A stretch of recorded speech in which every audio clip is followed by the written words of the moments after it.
और आप देख रहे हैं मेरे YouTube चैनल आसिफ असीटास master class. Students, Danish school entry test में 20 नंबर का एक अहम पेपर IQ यानी कि इंटेलिजेंस का पेपर होता है। इस पेपर में स्टूडेंट्स करीबन 8 मुख्तलिफ किस्म के सवालात होते हैं। इंटेलिजेंस पेपर का मकसद असल में स्टूडेंट्स आपका IQ लेवल चेक करना होता है कि आप कितनी गहराई तक सोच सकते हैं। Students, Danish school intelligence paper में आने वाले तमाम सवालात को हम 1 बाय 1 हल करेंगे ताकि स्टूडेंट्स आपका कंसेप्ट क्लियर हो सके और आप आसानी से ये क्वेश्चन हल कर सकें।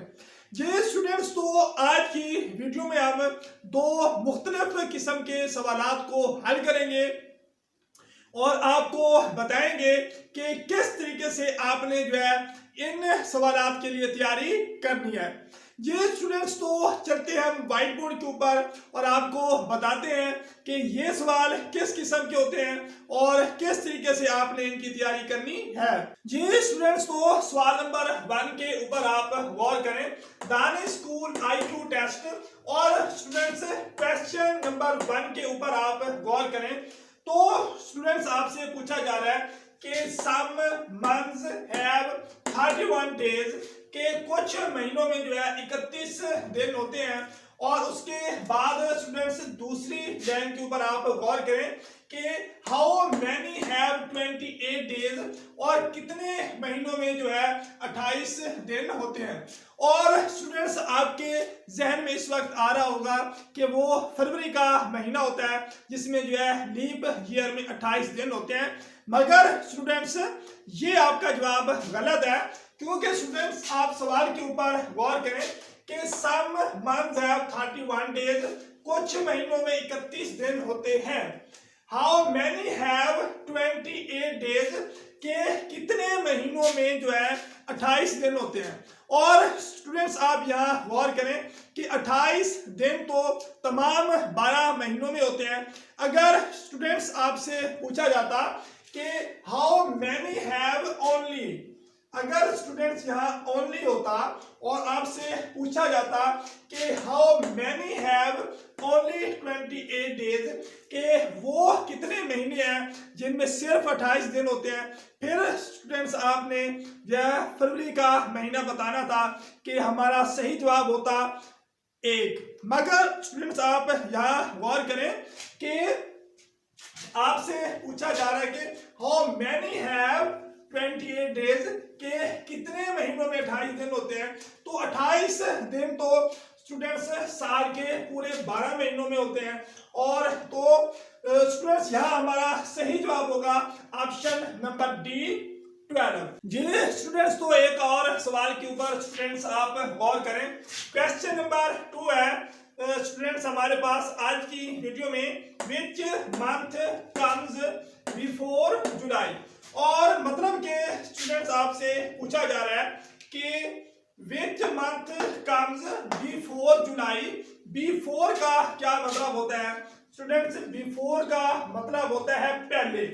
और स्टूडेंट्स के विच मंथ कम्स बिफोर जुलाई, के जुलाई से पहले कौन सा महीना आता है। तो स्टूडेंट्स जुलाई से पहले ऑप्शन नंबर A है हमारे पास मई, ऑप्शन नंबर B है जून, और ऑप्शन नंबर C है अगस्त, और स्टूडेंट्स हमारे पास ऑप्शन नंबर D है जनवरी।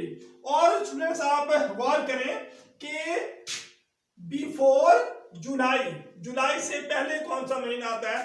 तो स्टूडेंट्स सही जवाब होगा हमारा जून। स्टूडेंट्स एक और पॉइंट के ऊपर आप गौर करें कि उन्होंने जो यहाँ बिफोर लगाया हुआ है तो वो बिफोर की जगह के ऊपर जो है आफ्टर भी लगा सकते हैं। और स्टूडेंट्स आफ्टर का मतलब होता है के बाद। तो इस सूरत में स्टूडेंट्स हमारा सवाल बन जाएगा कि विच मंथ कम्स आफ्टर जुलाई, के जुलाई के बाद कौन सा महीना आता है। और इस तरह का सवाल स्टूडेंट्स आपके दानिश स्कूल के इंटेलिजेंस पेपर का हिस्सा होगा।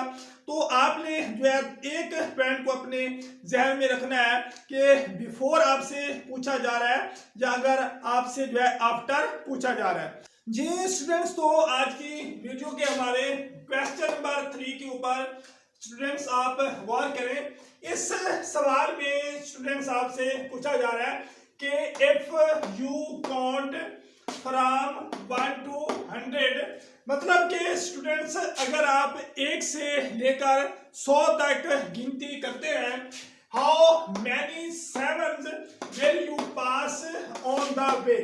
और स्टूडेंट्स आप इस सवाल के ऊपर गौर करें कि सादा अंदाज में आपसे पूछा जा रहा है कि अगर आप 1 से लेकर 100 तक जो है गिनती करते हैं तो 1 से लेकर 100 तक जो है 7 कितनी बार आता है। और स्टूडेंट्स आप यहाँ गौर करें कि option number A 21, option number B 20, option number C 23, option number D 24। और इसका सही जवाब आपने स्टूडेंट्स कैसे निकालना है, इसका मैं आपको आसान तरीका बता रहा हूं। और स्टूडेंट्स आप यहाँ गौर करें स्टेप ए और स्टेप बी। और स्टूडेंट्स कहाँ कहाँ साथ आता है वो मैंने आपके सामने आपको लिखकर दे दिया है। और इन दोनों को स्टूडेंट्स हम काउंट कर लेते हैं, दोनों की गिनती कर लेते हैं कि 7 जो है स्टेप ए में कितनी बार आया है और स्टेप बी में 7 कितनी बार आया है। 1 2 3 4 5 6 7 8 9 10 11। इसमें भी स्टूडेंट्स 11 बार 7 आया है स्टेप ए में। और अब स्टेप बी को गिनती करते हैं 1 2 3 4 5 6 7 8 9 10 11।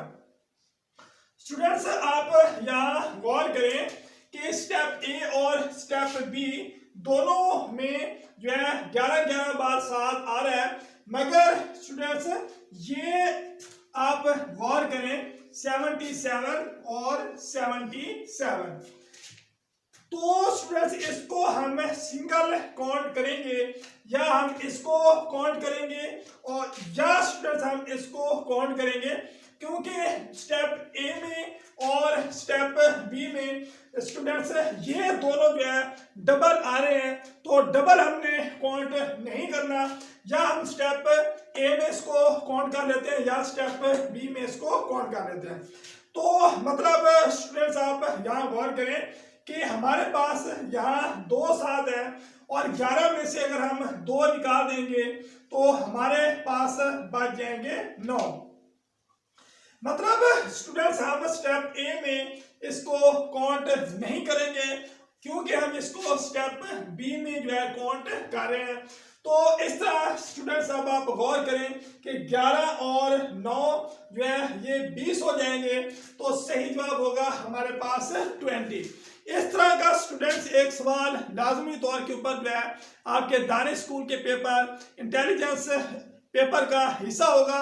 और स्टूडेंट्स आपने सही जवाब कैसे निकालना है इसका वो तरीका स्टूडेंट्स मैंने आपको बता दिया है। जी स्टूडेंट्स, तो आज की वीडियो के हमारे क्वेश्चन नंबर 4 के ऊपर स्टूडेंट्स आप गौर करें कि पाकिस्तान नेशनल बर्ड इज, इसका मतलब है स्टूडेंट्स के पाकिस्तान का जो है कौमी परिंदा कौन सा है। और स्टूडेंट्स आपको यहाँ ऑप्शन दिए गए हैं।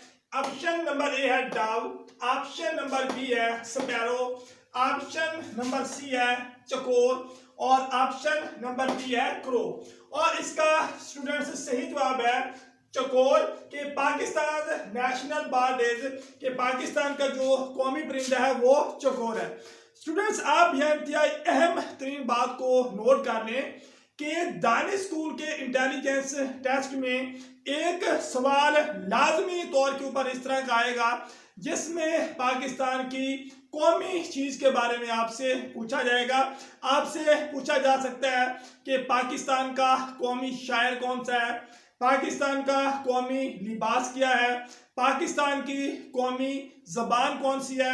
इस तरह का स्टूडेंट्स एक सवाल लाजमी तौर के ऊपर आपके दानिश स्कूल के इंट्री टेस्ट इंटेलिजेंस पेपर का हिस्सा होगा और इससे रिलेटेड स्टूडेंट्स आपने तमाम सवालात के जवाब जरूर तैयार कर लेने हैं, क्योंकि लाजमी तौर के ऊपर एक सवाल आएगा जिसमें आपसे पाकिस्तान की कौमी चीज के बारे में पूछा जाएगा।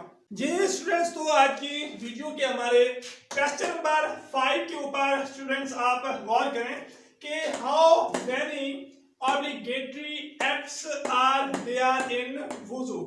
मतलब कि स्टूडेंट्स आपसे पूछा जा रहा है कि वुजू के कितने फराइज होते हैं और यहाँ स्टूडेंट्स आपको ऑप्शन दिए जा रहे हैं। ऑप्शन नंबर ए है 1, option number 2, option number 3, option number D 4। और स्टूडेंट्स इसका सही जवाब होगा कि how many obligatory acts are there in वुजू, के वुजू में कितने फराइज होते हैं। तो स्टूडेंट्स इसका सही जवाब है 4। यहाँ स्टूडेंट्स आप इंतहाई अहम बात को जहन में रख लें कि दानिश स्कूल इंतजामिया की नई पॉलिसी के मुताबिक अब जो है इंटेलिजेंस पेपर में जो कि 20 नंबर का होता है, इसमें 2 या 3 सवाल जो है वो लाजमी तौर के ऊपर जो है इस्लामियात से भी शामिल किए जाएंगे। पहले स्टूडेंट्स इस तरह नहीं हो रहा था, मगर अब नई पॉलिसी के मुताबिक 2 या 3 नंबर लाजमी तौर के ऊपर जो है आपके जो है इस्लामियात से लिए जाएंगे दानिश स्कूल के इंटेलिजेंस पेपर के लिए। और स्टूडेंट्स जो आपकी 5 क्लास की इस्लामियात की बुक है उसको लाजमी तौर के ऊपर जो है आपने मुकम्मल तौर के ऊपर